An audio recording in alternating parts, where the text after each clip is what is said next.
Okay, good day everyone who joins us. Thank you for joining us on our third session of the learning series. Here with us today we have Nikki and Dimitar from Wikimedia Deutschland, Katie Love and Casey Harold, Jamie Anstey, and myself from Wikimedia Foundation. I'm going to share my screen to start the presentation ASAP. Okay. So this is the third session of the learning series Telling Your Program Story. The first session was comparing elements of the report as opposed to elements of the story and how to bring out a better storyline. In the second session, we shared different types of graphics and how to play around with visual display of information. And in both cases, as today as well, we shared successful case studies from the movement. And today we will go over framing your measures to tell the story you want. And among other things, we will see how to plan and talk about advocacy in the report and why framing is important. So, Katie? Okay. So we wanted to start this series by thinking a little bit about why framing and thinking about the context and the world that we're living in. Of course, Wikimedia is a global movement, and we're looking at educational content and knowledge to and from all over the world through a number of projects and programs and chapters. And we know that our ultimate mission is to have a world in which every single human being can freely share in the sum of all knowledge. That is the world we are living in. So some of these elements are looking at the global scene, the world, the sum of all knowledge, things at the very, very highest and meta levels. But some of these elements also are referring to a local context, projects, programs, chapters, and movement organizations, any particular single human being in it. But we know that every organization in the movement is not the same, and even though they may have similarities and differences, they may be working in very different contexts. So that is the context around framing. So we've started thinking about different reasons why framing is important, and we highlighted three. So the first one is to point out shared interest. So in any given place, city, or country, there are specific needs as far as education and promotion of free culture goes. And any program leader or Wikimedia organization that identifies these needs can better tailor a program or project to bring global products and global programs, just like Wiki Loves Monuments or Wikipedians in Residence or Editathons, into the local context in an efficient way. This is commonly known as localization. So by framing in the appropriate way, by making clear what the context is, people are making it relevant why Wikimedia programs and Wikimedia products are relevant in a particular context. So the other reason is pointing inwards. So to highlight relevance to an audience. It's a long time to come up with. Excuse me. I'm gonna. Okay, thank you. So framing is also important to highlight relevance to a particular audience. So when you make clear what is your framework, you're not only talking to the movement, you're also talking to the organizations in the city or country that you're working in. These are the organizations that shape the local agenda on education and cultural matters. So the third reason why framing is important is because it's one of the elements that makes it clear for people why they should engage with your cause. So either the context, the goals, or the process will get people engaged and make it relevant why it is important that they join your cause. So how do we frame? Okay, so when it comes to framing this story, there's a couple questions we always have to ask ourselves. And first is, what is the story that we want to tell? Sometimes we want to illustrate trends and patterns to point to either something that is a reality, or something that is going to soon be a reality, or something that is changing from what we're used to. Sometimes we just want to present a descriptive story and like sort of motivate people into understanding what a reality is. And other times we want to deliver a quick and clear message, and we really want to get some action on our story. So depending on what you're trying to do, you're going to focus on different types of data, as well as, of course, either a really focused storyline or maybe a more integrated storyline. Within this, you're also going to likely choose to focus on the story on strengths or deficits, are common approaches to telling stories when we're talking about usually programs or projects that change anything.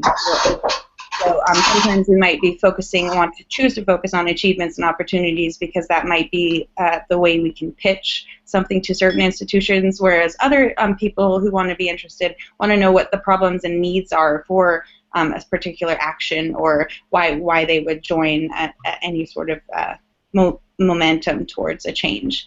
So importantly, within this, when we decide what story we want to tell, we have to ask ourselves what intervals we should then measure. So if you're going to tell a story about change and trends and patterns over time, you need to have certain intervals and a certain length of time that you're actually observing and able to share those trends over time. If you're presenting a descriptive story, you're going to have to make sure you're sort of including capturing of that story as it unfolds. If you're doing a quick and clear message, it might be a combination of any of those things. And of course, the other bit is, what should we measure? Are we measuring people? Are we measuring things? Are we measuring processes? Are we measuring outcomes? Not every story is about an outcome. Some stories are about the process. Some stories are about why and a need, and that's it entirely. So depending on where you are in your project planning or implementation or your design, there will be different stories that you have to tell in order to keep people moving in, well, the direction you would like them. So we do present some story mapping tools and strategies briefly here today. The first being the logic model. If you are able to click on the links of the presentation, you will see that this actually will guide you to some resources in our evaluation portal.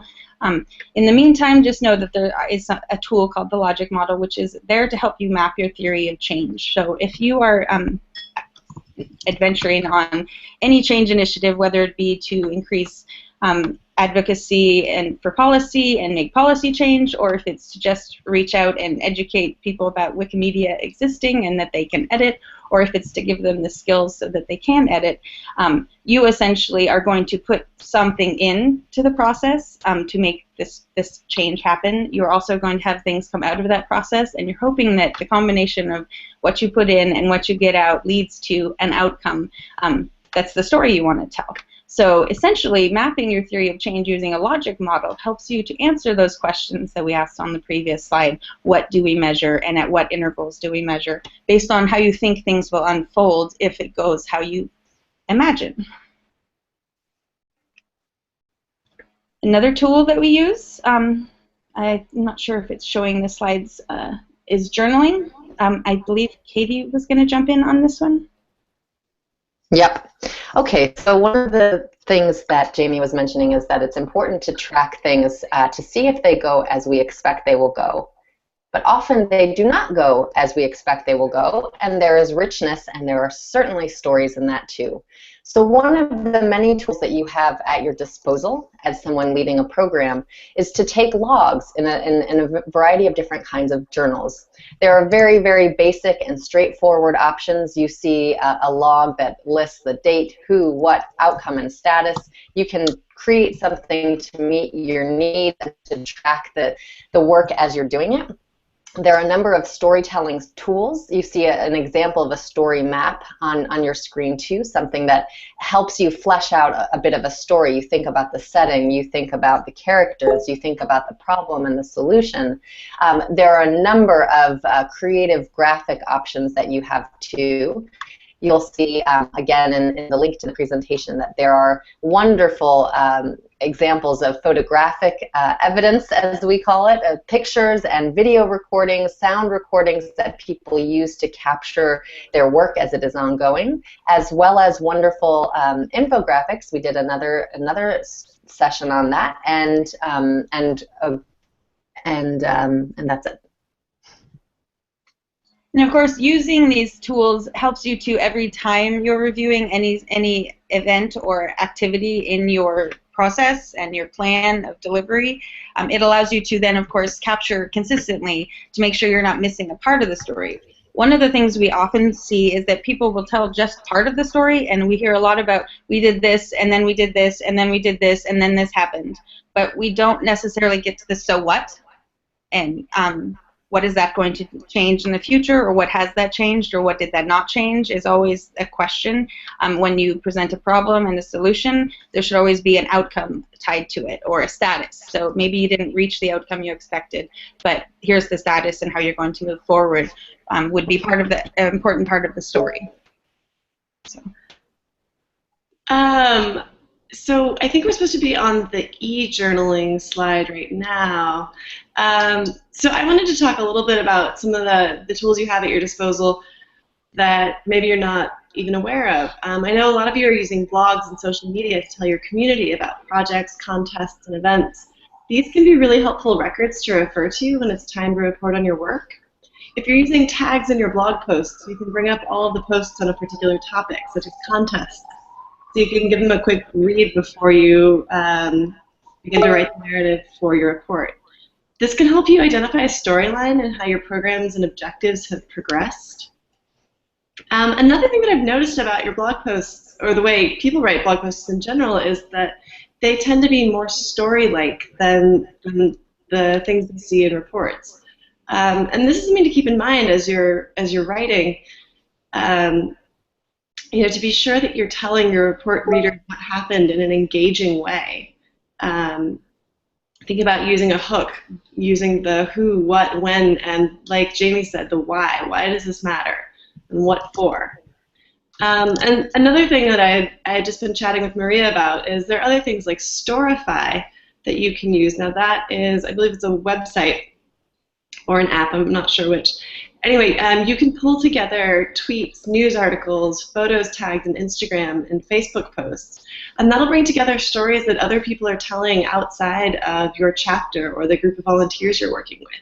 So you can get other people's inputs and bring them into one place, and then add in some elements of the story yourself. So those are 3 ways that you can use existing social media and blogs to help you track and plan for your stories.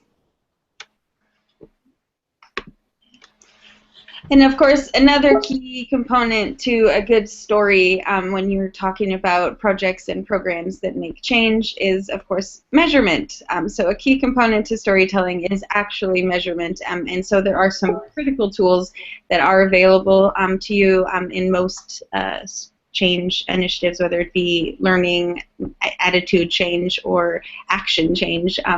It's going to be participant experience, often most gotten to through participant observations collected through surveys or other feedback forms, as well as a lot of metrics that are available to you through Wikimetrics. If you click on these in the presentation, it will again bring you to resources in our evaluation portal on those tools and the metrics available to you and how to use them. And of course, there is a growing learning pattern library that we encourage everyone to contribute to and learn from each other there in different ways that we can measure our similar programs based on having a shared frame. So the next slide, it's an important reminder. Casey. There we go. So another thing to keep in mind, both when you're planning your projects and when you're reporting on them, is to keep focused. So when you plan your projects, you do a lot of thinking about what you want to accomplish, and you come up with several goals. But as you move forward in that planning stage, in those planning stages, you really do need to focus on just 1 or 2 goals. By doing that, you'll be able to tell exactly, it'll be easier to know who your target audience is, what kind of partners you should be seeking out, and also the kinds of things that you should be measuring. So if your goal is to get a lot of increase female participation in writing Wikipedia articles, then you're going to be looking for exactly how many women came to edit. You'll also be measuring, sorry, I've lost a bit of track, measuring other things. Anyway, the point is, when you're thinking of how goals and measures fit into storytelling, you can think of goals as being the main outcome that you're seeking, right? Yeah, the outcome that you're seeking. Oh,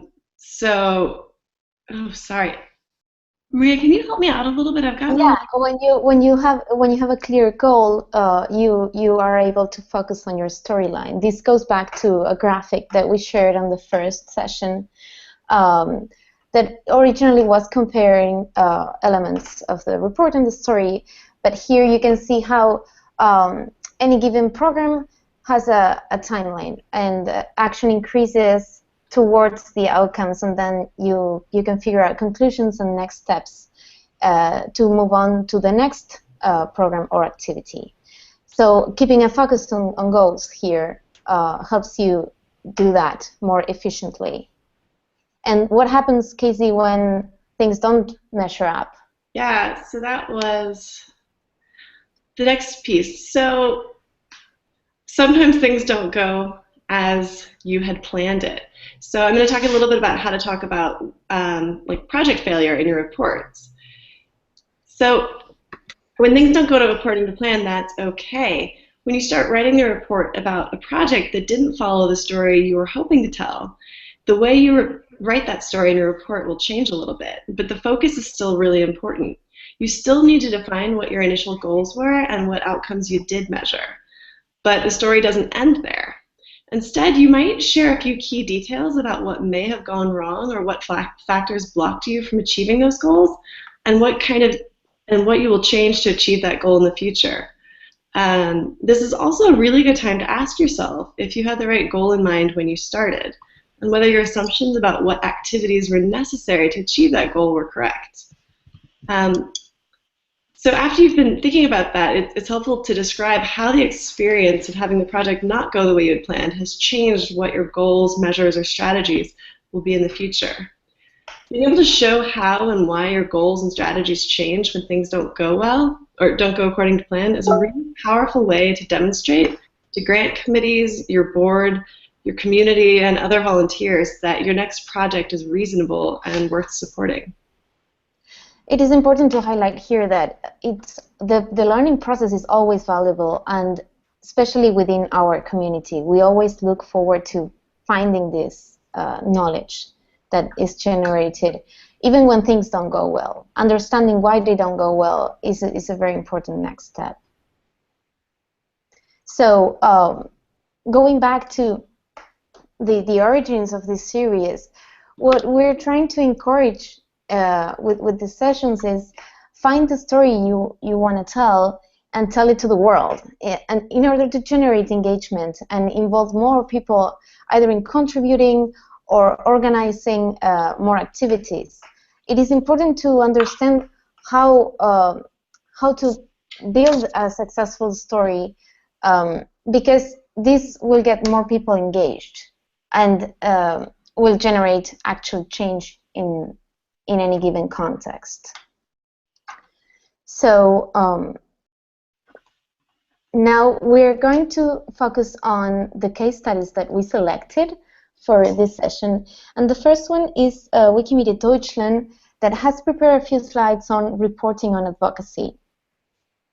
I'm gonna So while you give them the screen, I'm just going to quickly introduce our friends who are calling in from Europe. We are very excited to have a bit of a conversation around a particular case study, and one of the areas that many of our movement organizations are working on is on this very issue of advocacy around EU EU advocacy at the regional level, and they have come together as a number of organizations through the Free Knowledge Advocacy Working Group in the EU, where Dimi is based. He is a Bulgarian, fluent in many languages, and is based in Brussels, which is the heart of the European politics, heading up heading up the work that's being done on behalf of the Wikimedia movements on EU copyright reform and other issues. So I wanted to hand it over to Nikki and Dimi. Take it away. Thanks, Katie. And I'm going to hand it over straight to Dimi, because what we're going to do first is talk just a little bit about the lobbying work that he's been doing and leading in Brussels, and then I'm going to chime in towards the end of his presentation and talk a little bit about measuring and evaluation of that work. So Dimi, go ahead. Yeah, hi. Can you see my presentation, or how should I add it to this? Okay, there it is. So now I can just control it myself, or? I can control it. If you want to tell me, you can say next, and I can go to the next slide. All right. Okay. So yeah, so just to apologize in advance, I'm still a bit sick, so if you hear the occasional cough, well, sorry for that. And then I'm based in Brussels, where I'm leading the initiative to have Wikimedia represented when decisions, political and legislative decisions about our daily work are done. Next. The reason why we're doing this is that in the past 5 to 10 years, we've experienced a number of horrible legislative setbacks, which means that every time that new legislation was made, it ended up allowing us to share less knowledge instead of more, which directly influenced our projects. So we had the direct impact there. And we also knew that in the next few years they want to tackle this subject again. So we decided that, well, we don't want to feel like losers anymore. So our #1 goal is to stop feeling like losers. Well, our more practical goal is to get more free content, to get legislation that allows us to share more free knowledge on the internet. Next. So what we did is first is, now you have to imagine Europe is this place where you have a lot of different countries, and all of these come together and discuss some things in Brussels. So Wikimedia works the same way. We have a ton of different chapters, and it was unclear, okay, what do we want to achieve? What will our concrete goals be? So this was actually quite a long process, because of course we have this meta goal of imagine a world in which every single human being, and so on and so forth. But we want to pick more precise and more concrete things that could be translated into direct legislative changes that would really allow us to do what we do much better. So we picked freedom of panorama, which means the freedom to take pictures of public places and publicly placed architecture. We said that we want everything that's produced by the government with public money should be public domain. And we want to fight for orphan works. We want to fight for the freedom to use orphan works. All these 3 things are not universally allowed in Europe as of now. Next. So we had a quick look at how Brussels works, and we quickly realized that this is not going to be a quick stint. I mean, it's going to be a longer-term effort. So next, we started in 2013, and in the first half a year, it was really just trying to get the basic consensus on what we want to achieve and trying to get all these groups on board. So right now we have 16 European groups participating in this initiative, and getting all these and having volunteers there or even staffers to work with us, it took a long time. It took a long time to define goals. It took a long time to really be clear on what should we do, what should we not do, how far can we go, where should we stop. We're still figuring it out. Then in 2014, we started setting up an infrastructure. In order to change this legislation, you need to do a few things. Some of them include closely monitoring very specific policy areas, sharing this information with your volunteers, and providing these volunteers with the base, with the knowledge and the technical tools and even the networks, the contacts, so that they can join and start doing advocacy themselves. So this is what we've been doing mainly in 2014. And now in 2015, we want to finally become much more operational and concentrate on getting more and more volunteers on board. So as an overarching narrative of what we've been doing so far, 2013, we were setting the goals, 2014, setting up the infrastructure, and 2015, engaging a wider community group in these efforts. Next. So how this works concretely is that we know a copyright reform proposal is coming, which is great, politically speaking, but on the Wikimedia side, we have now, we will have all these volunteers, partly we have them, and we need to give them a really easy entrance into a very specific topic. The problem is that not everybody has time to spend months every year on reading up on a topic. Some people just have a few hours and they want to participate. So we created a few different initiatives which include letters that you can send to your elected representative. We are running an Adopt Your Member of the European Parliament campaign where Wikimedians pick single elected representatives from their area, contact them, and then start consulting them on free knowledge and free knowledge issues. We will have an exhibition showing what we can and can't do on Wikipedia within the Parliament, and we will invite volunteers to be there to talk to the to their representatives about what they will be doing, what they can and cannot do. I mean, next. So, of course, the problem is we have a very clear outcome. We want legislation that allows us to share more things, and we have, let's say, very clear initial goals, set up infrastructure, set up monitoring, and give volunteers an opportunity to participate. So we can come up with very rather simple indicators, which we've done of just saying, okay, how many volunteers have participated here? How many contacts have volunteers had with decision makers? How many relevant contacts have we established, and can we provide as a contact database to our volunteers? All this can be measured, and the final outcome can also be measured. When we have a new legislation in, let's say, a few years, we can say, did this legislation make more things enter our projects or less things? However, our problem is that in the meanwhile, most of our efforts on the advocacy and political front go into setting the narrative and building up contacts with decision makers. And here I'm having a problem of how to exactly measure this. How do we measure setting the narrative, and how do we measure contacts and effectiveness of contacts before the legislative change, which might take years? Next, please. So what I'm doing so far is I basically have a really big Excel sheet, which I can't really freely share at this point because a lot of personal data is in there, where I have 4 tabs.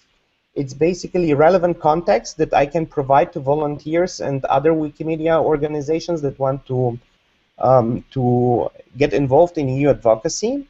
I have a volunteer tab where I write down which volunteers are doing things for us and how they help and how much and how often. I have a tab called Media Work where all the media appearances are in there, which basically means when I give an interview for a television or a newspaper or a volunteer of ours does the same thing, we write this down because we do believe that this is a direct measurement criteria for setting the narrative. If the media writes not about copyright in general, but about the issues that Wikimedia has with copyright, then it's us influencing the narrative.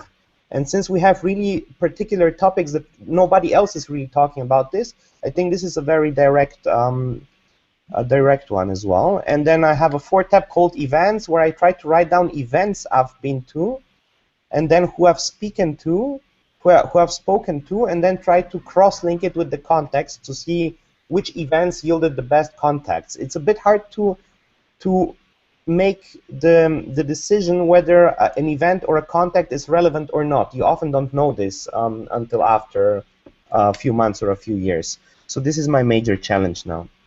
So it's in a way, this is a way of mapping content related to specific people, right? It's like you're identifying who is addressing a topic related to policy changing, right? Yeah, so this is a log. It's an interaction log, just like the very brief example we had. I think it was slide 8 or something like that. So this would be an expansion of that. It has more columns, obviously, and he's saying there's also other tabs, which is highly valuable, I'm sure, as you get into complex interaction systems. I don't see the difference here is I see that this is an exploratory log, and he's capturing everything as it's happening because he's not quite sure what will be the most relevant, whereas other times, sometimes people might already have a frame to approach a log with, and they would actually be categorizing, some of these columns would be categorization of types of activities or types of contacts or those types of things, because you would already know sort of where the story is you're trying to go towards. If you don't, sometimes you have to start a log that's a lot more broad and a lot more details, and you'll have to do the analysis to figure out what the future categories could be after some amount of time of exploring what the situation is and what the interactions look like. Does that make sense, Maria? Yeah. Sorry, Demi, back to you. Yeah, I believe we can go to next. Okay. So, can you see it? Yeah. Yeah, we're on it now. Yeah, thank you. So, well, as I said, I tried to here really in 4 bullet points to write down what has been challenging to me, and well, that's my main problem. I know my final outcome. I know some indicators along the way, but I can't really wrap my head around how do you measure contacts and, well, in this sense, influence.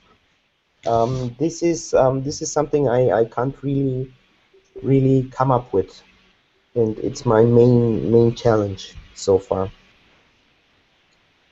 So maybe I can take over a little bit here. If you look at this current slide, Dimi listed some of the things that are sort of kind of hard to pin down. And you know, the advocacy story, when you tell the advocacy story, it's not a linear story, it's not a straightforward thing. It's a long and winding road with lots of little side paths, and yeah, you can use all kinds of metaphors for it. But it's not, you know, you do this and then this happens as a result. So the shifting the narrative, you know, influencing the political agenda, and we have this, you know, in some other scenarios too. Like, for example, we're trying to influence the research agenda right now with large educational institutions. So those are all things that just take time and involvement, and they're kind of difficult to measure. And you can log the number of conversations you have, you can log, you know, the number of volunteer trainings, volunteers that get more involved in advocacy. And those are all great things, but they're all outputs, they're not outcomes. The final outcome is the goals that we presented to you in the beginning, which is a policy change favorable for the free knowledge movement. Then, you know, that long and winding road there is definitely something that's more prone to storytelling than output measuring. I guess that's what I'm trying to say. So I thought it was interesting that you said earlier, you know, how do you change your narrative when things don't go well?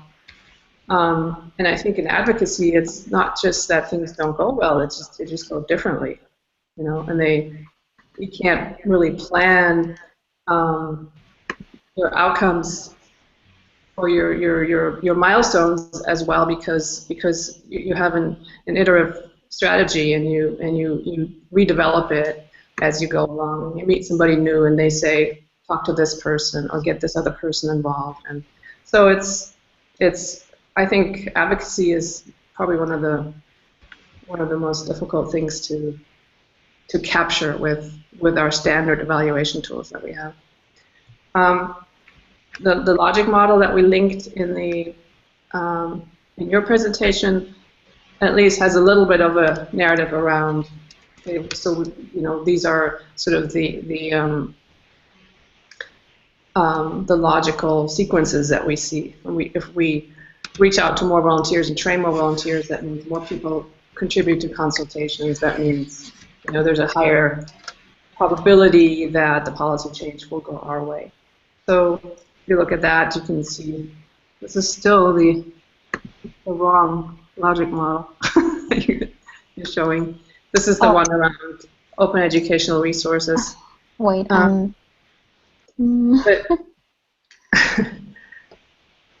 But that's okay. I mean, I'm not going to like walk everybody through the logic model, but it's one of the ways we can at least make sense of it for our internal discussions. So I guess to summarize, we can measure a lot of outputs and numbers and little successes on the way. Ultimately, even if the policy change, the outcome is what we wanted it to be or is pretty close to what we wanted it to be, it's still really hard to assume any causal linkages there. Do we know would this have happened without all the work we would have done or not? So that's really hard to tell. So what we're doing meanwhile is we're doing the work. We're keeping good track of the nonlinear story and the nonlinear relationship building and narrative changing and all those things, and using pretty well-established best practices around lobbying helps too. But ultimately, the outcome is just something that is influenced by so many external factors. When you do a logic model, you have all these assumptions and all these external factors you have to put. There's a crap load of those in advocacy, and that's what makes it so challenging to measure. So that's very true, and unfortunately a lot of the outcomes related to policy and advocacy are not things that you can apply like statistical or research lab controls to, because they are definitely things that happen outside of that control, and that's why they're so big. But there are some useful tools and frameworks. I know that Nikki and Dimi have shared some of the tools they've used. There's also a link in the resources on the last slide to a framework called, outcomes framework called Impact, Influence, Leverage, and Learning, which sort of outlines these 4 different frames that are not our standard impact areas that we look to. I encourage you, if you are doing policy or advocacy work or doing things that have more to do with influence and leveraging of either partners or others, to give that framework a look and see if it can help you, as well as the resources that Wikimedia Deutschland has shared as they move forward with the EU advocacy initiative.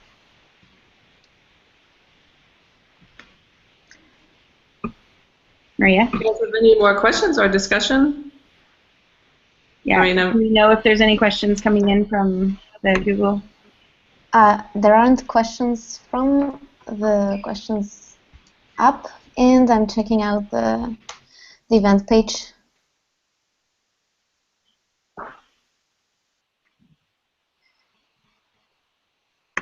No questions so far. Can you all hear me? Is my internet strong enough for you to hear me? Yes, we can hear you, Katie.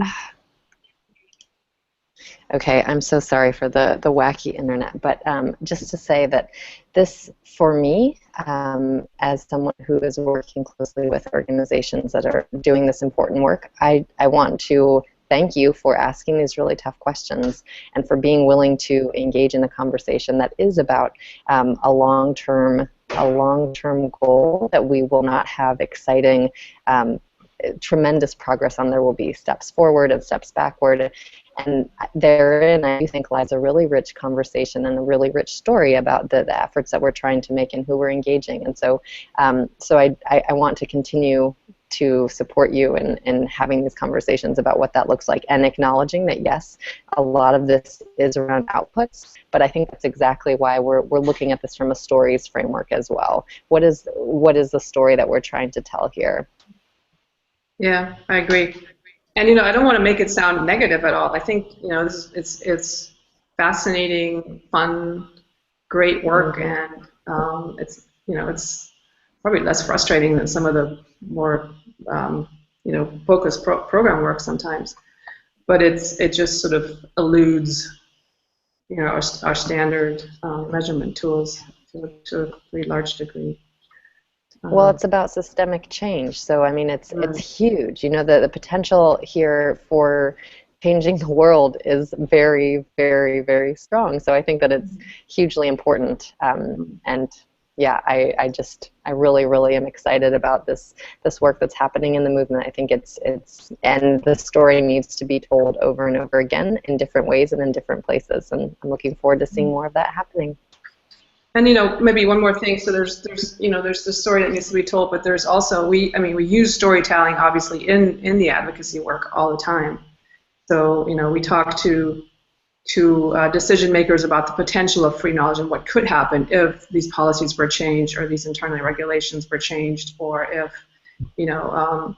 large publishing companies would open up to open educational resources. I mean, there's all kinds of arenas where we do that every day, and I think another interesting perspective, Jamie, from a sort of an evaluation point of view, it would be to look at, okay, if we actually are successful in a certain arena and we open up either a policy area or an organization or a big system to this idea of free knowledge, what happens after that? The number of shared data pieces, or whatever however you want to measure it. But I think that's going to be an interesting evaluation project to look at once we've done the policy change. We're not done, but then the cool things really start happening, and to really measure those and then be able to take credit for them. That would be great tools to have. Well, we know that the leverage point with policies has huge potential, right? It's just like when we get in an institution with Wikimedia in residence programs, or just even content release in general, it is a pipeline. So once you get through an institutional layer of any sort of blocker, obviously it's worth it once you get there. And what that might look like is definitely going to be something that will be probably highly expansive. It will probably be a challenge to focus in on what the juiciest story is and where to focus most efforts. But surely it's deep, and it will be interesting as we all work together to discover that.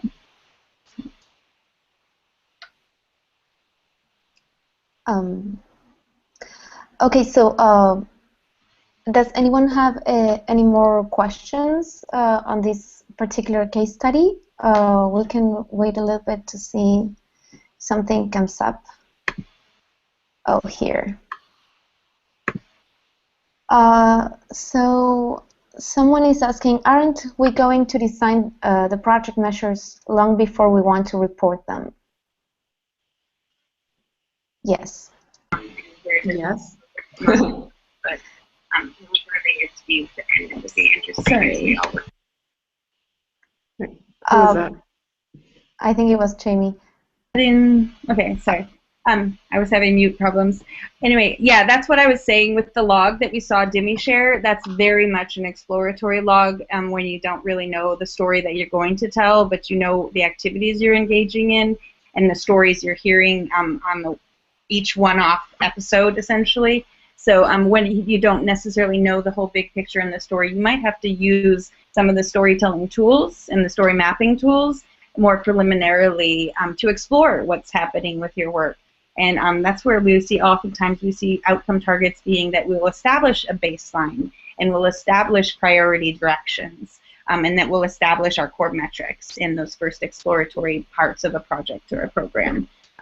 So very importantly, our tools and our stories do change as we move forward, and that is part of the loops of the learning as we make each step towards discovery of what the needs are, discovery of what the program could be and how we can meet those needs, discovery of our theory of how that change will works in the way it does. Those are all different stages of program development and require different stories and different tooling.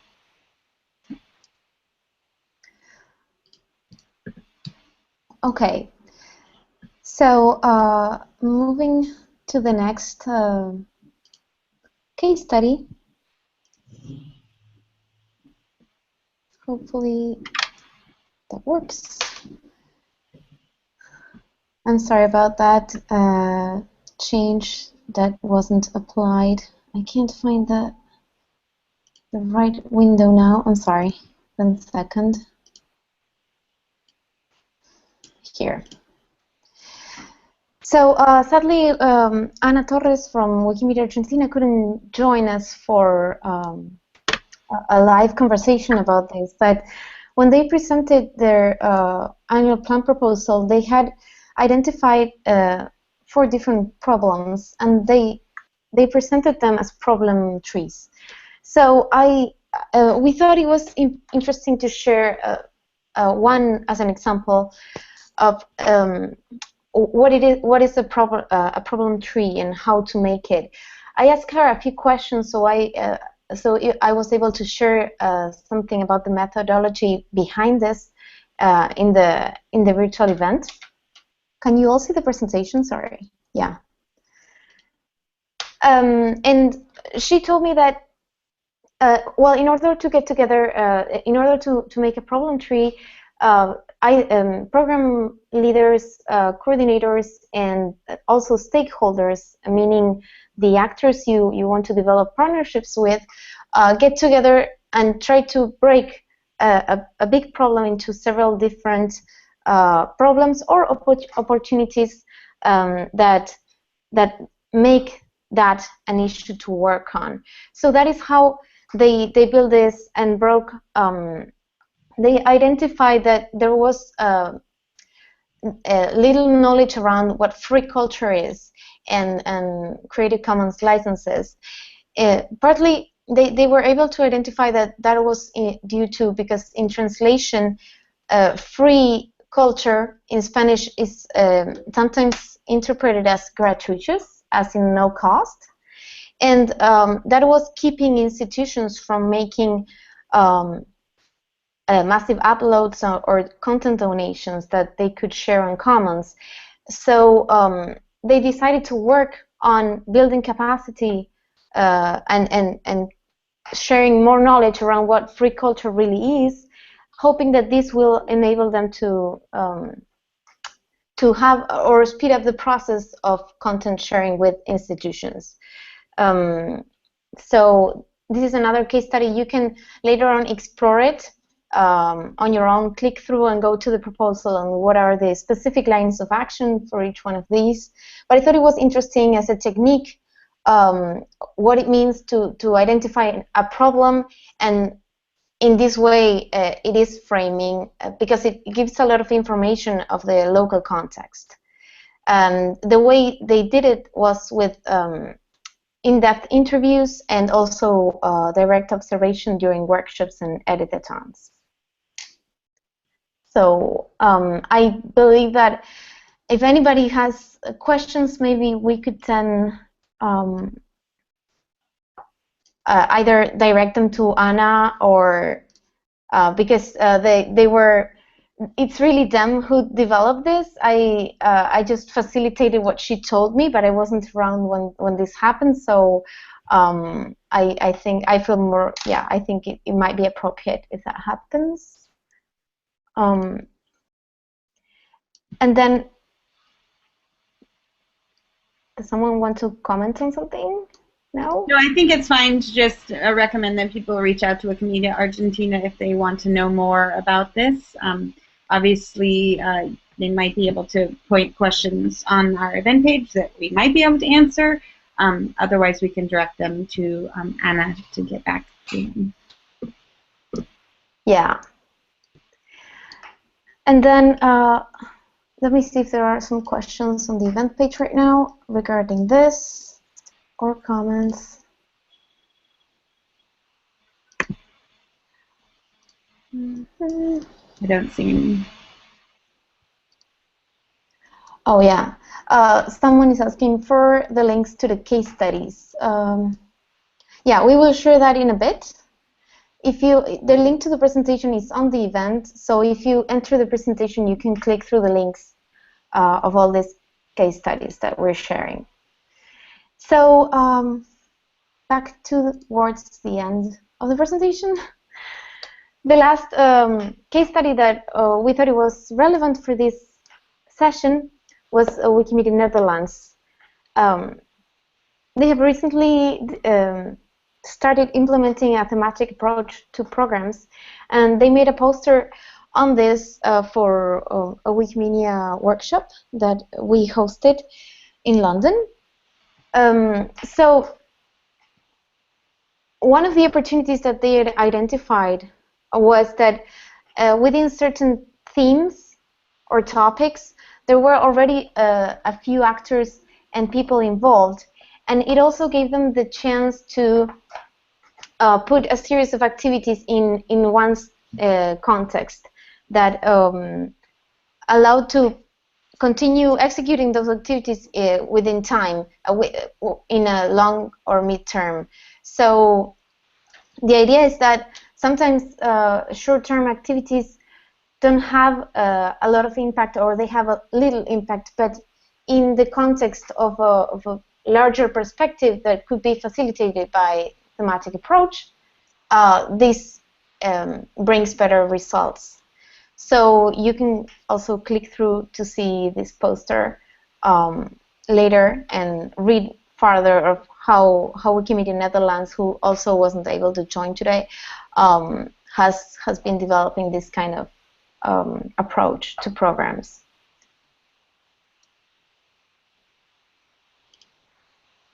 And finally, as we shared in the last sessions that we had, we have facilitated a few other resources. Oh, I see that this is not updated. But in the presentation that we will publish on the meta page, we will put all the resources that we shared. And among these, we have the logic model page on the evaluation portal, the concept of localization and agenda setting that was referred to at the beginning, and further resources shared by Wikimedia Deutschland. We will include all of this on the meta page of the series when this session ends. So if anybody has more questions or wants to continue the discussion, feel free to ask more questions now. We have some time yet, so. Is there? I guess I'm curious. You know, all the stories that are gathered around the stuff that is harder to pin down with standard metrics. How's the foundation gonna catalog it and share it and make it accessible to the whole Wikimedia community, the global community? So right now, obviously, we have moved forward with some global metrics, but we also have a lot of big hopes for the learning pattern library, and that some of these special, unique learning points can be shared in a different kind of alternative reporting via the learning pattern library, which is pretty flexible and fluid in terms of linking to existing reports or other tools or things that are developed out there. Is just being able to put those resources and learning to a set package context or frame, which is the learning pattern of what problem does this solve and what is the solution.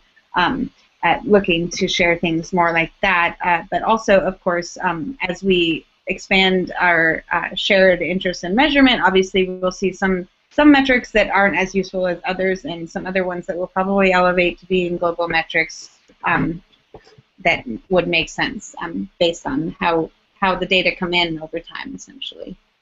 So right now, I believe the goal is to still empower program leaders to find those stories to tell what those core metrics should be, and to figure it out in an organic way. So I don't think there's a lot of determined ends there. at this point. Mm-hmm. You know, we recently found that also internally as a staff, storytelling is such an important motivator. You know, we always tend to have these very structured meetings, and everybody gives their reports, and you look at numbers and slides, and when you just sort of leave that behind sometimes and just say, oh, so what cool thing did you do this week, or what happened this week that was awesome, and tell everybody, and you know, we've done that recently a couple of times, and it's just incredible what people come up with when they're not sort of have to work within a particular framework, and they just get to tell the cool story, you know. Well, it's something funny. When we're asked to tell, hey, what's up, we're really good at saying the so what of what we've been up to. But when we have to report, we get caught up in all of the details sometimes that we forget to even get to the so what, or even have the time to take that information, process it into a so what. Because sometimes there's just too much information, and the story is where we need to start. So figuring out, okay, we know what story we want to tell, and setting up our measures to be able to do that sometimes means we'll capture more data than we're going to ever process fully, as in the case of exploration especially.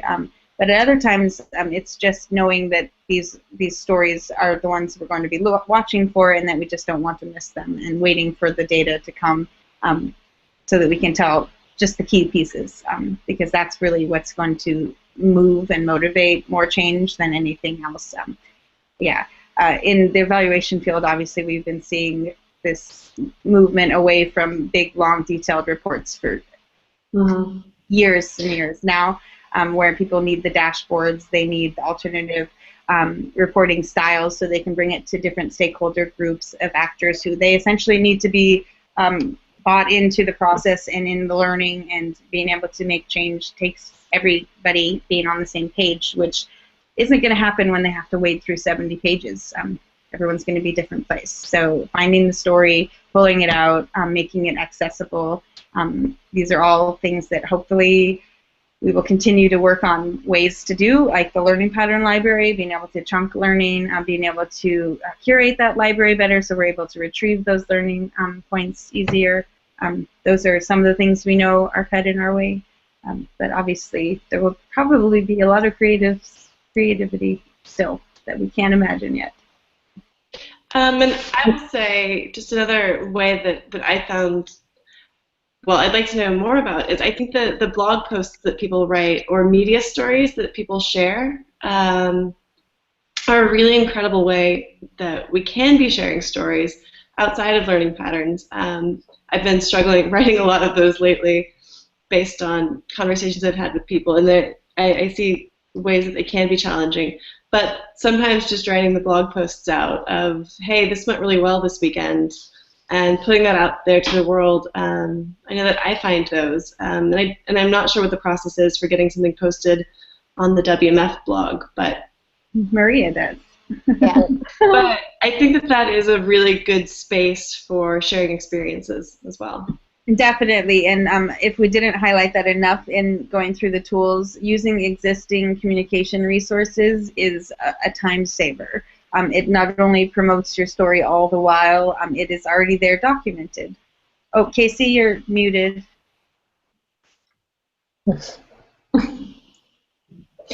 One other thing I wanted to share too is that storytelling is so powerful, but it also takes a lot of time and energy, and we know that. So don't try to tell every story. I think one of the things that we're finding, Winifred and I and the committee that we work with reviewing reports regularly, is looking for a few stories, not everything as a story.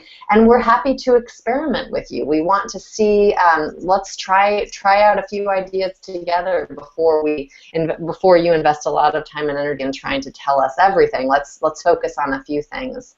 So I just want to put it out there to everyone. We're doing this together. We're learning together, and let's experiment together in these reporting forms that we have created. We want it to be a powerful place for sharing the important work that you're doing, and for growing from it and learning from it together. And we find storytelling as a really compelling way to do that. We also recognize that it takes a lot of time and energy to tell a good story.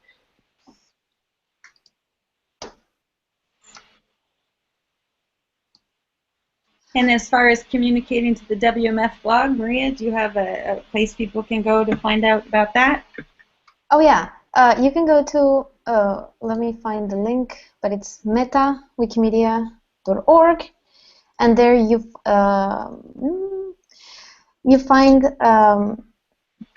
you have to type social media on the search box, and after that, I'm doing the process right now so I don't say it wrongly.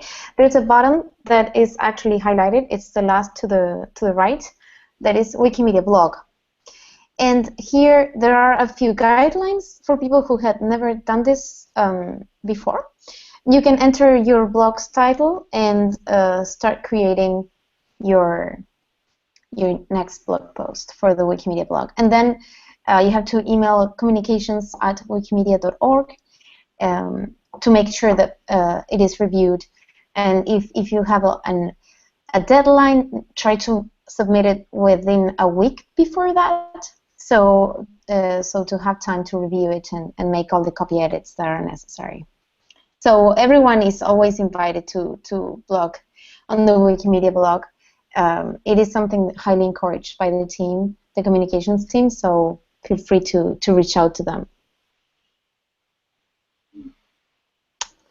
Okay, so I think this brings us to the end of our virtual event. Thank you all for joining us. Thank you. And the end of the year. And the end of the year, yes. Mm-hmm. So thank you for watching. May the watching. conversation continue. May the conversation continue, and everyone have a lovely holiday season. We will see you on the flip side, probably back with some hot off the press impact reporting in the new year. So look for it, along with other exciting sessions on education models and other work we've all been engaging in. Thank you for walking with us on this learning series, and you will soon find all this content uploaded online. So thanks again. Thank you, guys. Happy Bye. holidays. Happy Thank you, holidays. Nikki. Thank Cheers. you, Dimitri.